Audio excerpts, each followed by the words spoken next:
The Dallas Cowboys have just made multiple signings that have some major implications to how this roster will shape up as we inch closer to the start of the NFL preseason, now less than just a month and a half away.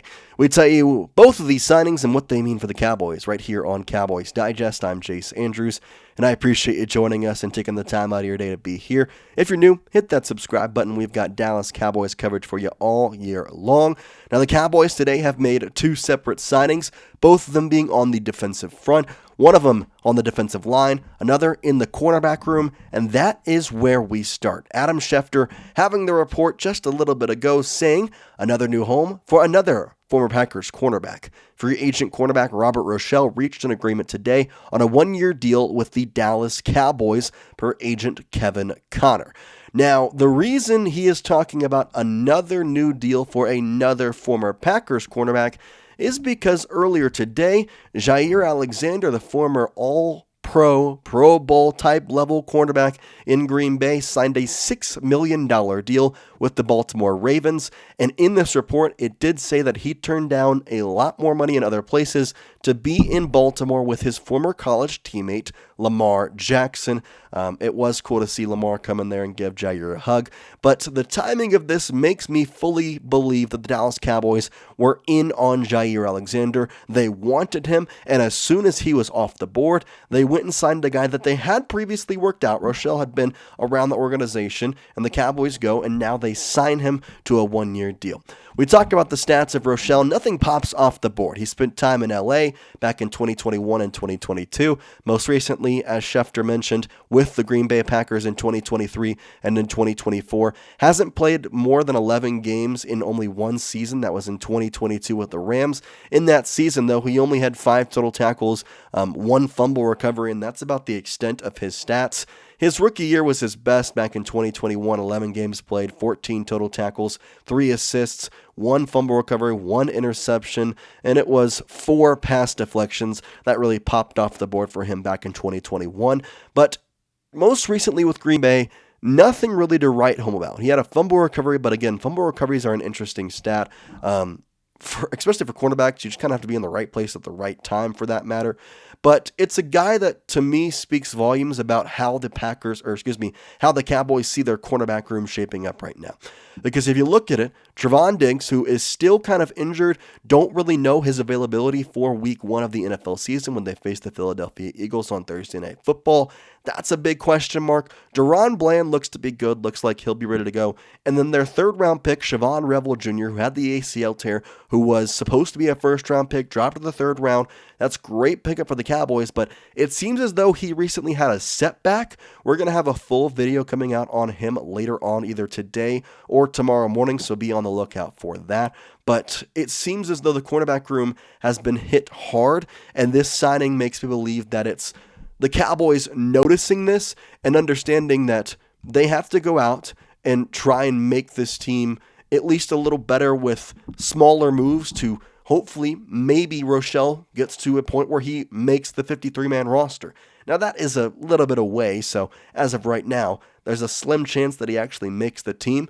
But given the status of the cornerback room right now, it's really not a shock to me if he would make the 53-man roster, especially if we have a couple of guys starting out on the injured list come the start of the regular season. Now, the most recent move for Rochelle was actually with the Kansas City Chiefs. He signed with them after this past season, was on like the kind of P squad, didn't really do much. They released him like a month ago, so he's been a free agent for a bit. And the Cowboys, obviously, I truly believe they were in on Jaire Alexander, wanted him, gave him the money that he would like, and he just accepted the Baltimore offer. Now, there's also a part to this that Micah Parsons has still yet to sign that new deal. The Cowboys have $30 million in space, but how much are they willing to spend on Micah? Are they going to try and sign these guys for certain money? It's a big kind of question mark when you look at the Micah Parsons deal and waiting for that to happen and kind of just sitting on this $30 million in cap space. Besides the point, Rochelle is an adequate cornerback. He has NFL experience. He's a guy who, with cornerbacks, the less stats, the better in some ways. Looking at his PFF grades, again, nothing strikes you as amazing. I would say he's a below average to maybe average cornerback in the NFL.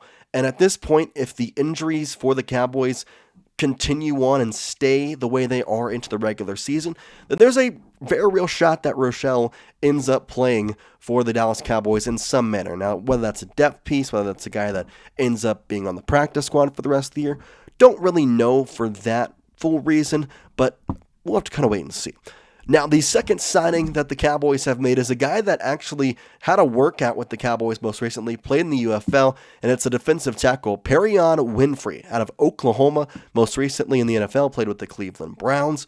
And the defensive line is somewhat of an undervalued thing for the Cowboys right now. Obviously, Micah Parsons is the guy that you expect to be that, technically linebacker, obviously defensive end is kind of what he plays in a lot of manner.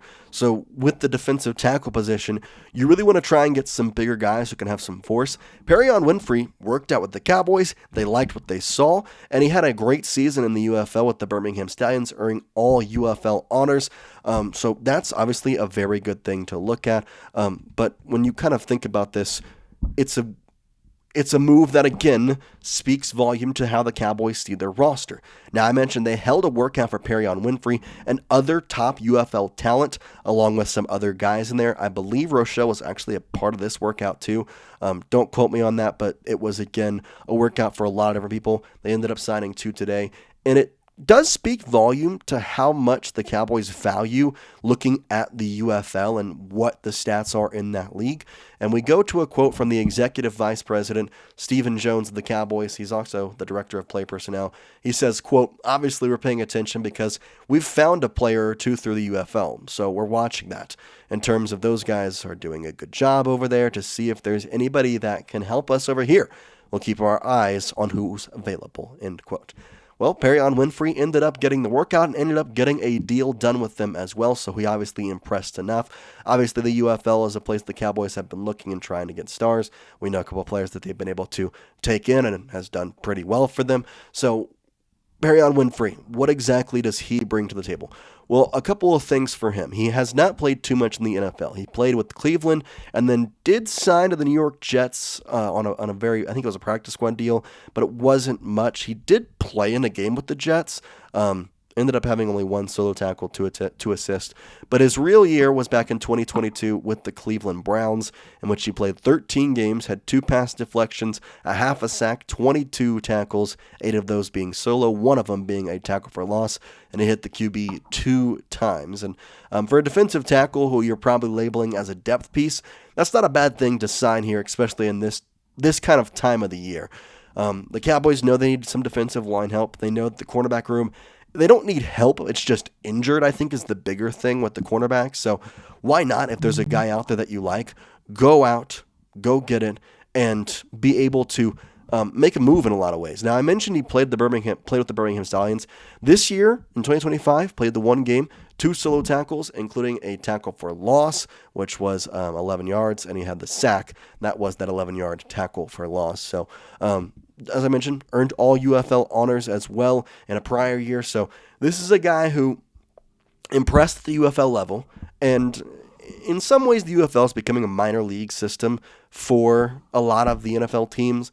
Now, it's not like you're correlated with, for instance, Dallas isn't correlated with the Arlington team, but they can go in and look at these UFL guys and say, okay, this guy's stats look pretty good. Well, let's bring him in for a workout, see how his intangibles are, see how his timing on his quick step is, all these certain little measurements that they want to have in person. And Perrion Winfrey impressed enough to get their attention and basically make it to where they will now have him on the roster in some form, at least until we get to 53-man roster cuts. Now, I want to go look here at the depth chart just because, again, want to kind of emphasis on why these 2 signings are so important, because it tells me what the Cowboys feel about their defense right now. And the defensive tackle position is something that they really need to look at. Mazi Smith, the left defensive tackle, is somebody you think you can trust, but at the same time, I don't know. Osa, I don't know. There's just nobody on this list that strikes me as a starting defensive tackle. Even Mazi Smith, I think he's good. I think he can be a starter, but you don't have 2. It's kind of the bigger thing. So in this aspect, you're going out, you're signing guys, and if he works out, it's a great thing. And if he doesn't work out, it's not that much money. It's not something that you're really worried about spending and And when you get to 53-man roster cuts, you can let them go, and that can be that. Now, for the quarterback room, I've mentioned this time and time again. The talent is there. I think Kalen Carson is actually a little bit underrated. I've seen a couple topics on him. I think it's probably more likely than not that he's actually going to make the roster now just because of the injuries with Trevon Diggs and Siobhan Revel Jr. Deron Bland looks to be healthy, looks like he'll be good. Jaire Alexander looks like he'll be ready to go as well. So I think in some aspects, it's really for the new signing Rochelle about how the injuries kind of pan out with everybody. Because if Siobhan Revel Jr. is still kind of dealing with that ACL and not able to play for a portion of this year, and he goes on the injured list, whatever it is, Trevon Diggs, kind of similar situation. If he's not able to play week 1, then that could open up the spot for the 53-man roster to have for Rochelle. But I think with Kalen Carson, how good he's been doing in minicamp, I think in some ways for Rochelle, the peak for him is probably getting a practice squad spot for the entire year and trying to stay on the roster, holding on there, potentially being brought up for a game or two, really just depends. But honestly, I look at these two signings, and again, the implications that I see are the Cowboys' feelings on their roster, seeing that their defensive tackle position is not to the level they want, seeing that their cornerback room is a little bit more injured than they would like to have it right now. So again, do we know if these guys are going to end up being on the 53-man roster? No, not at all. But do they have a good shot given the positions that they play? Yeah, that's also a good thing to kind of put in there. Okay, that does it for us here on Cowboys Digest. I hope you've enjoyed today's show. Let me know any questions you have in the comment section. I'm always looking, always trying to see what America's teams nation is talking about and what is going on in the thoughts and minds of Cowboys fans. We will see you next time here, though, on Cowboys Digest. Peace out.